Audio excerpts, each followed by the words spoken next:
Tuloy tayo ng bakod. Yan o. Tapos na yan. Hanggang dito. Ito, kakabit ko pa to. Hanggang doon yan. Ganyan ka dikit ang pagkalagay. Privacy yan. Hindi pa natako ito. Privacy fence. Hanggang doon. Hanggang doon pa yan o. Ito na sa kabila. Ito yung inilagay ko. 1 by 6 by 6 feet. Ano. Tapos yun. Hukay ako dyan. Hukay ako doon. Ayan. Wala pong simento yan.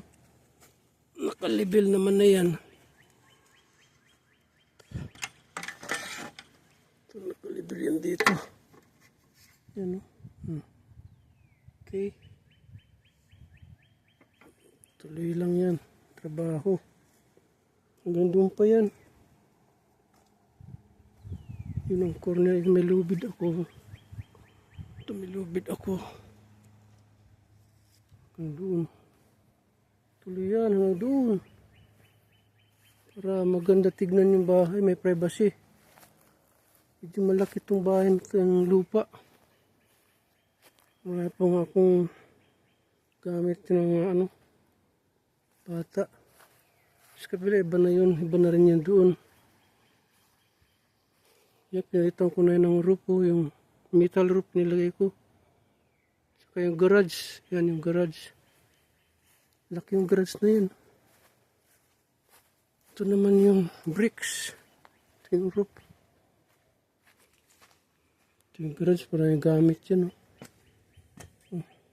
Parang naayos. Okay. Tapos na ito rito sa kabila. Yan o.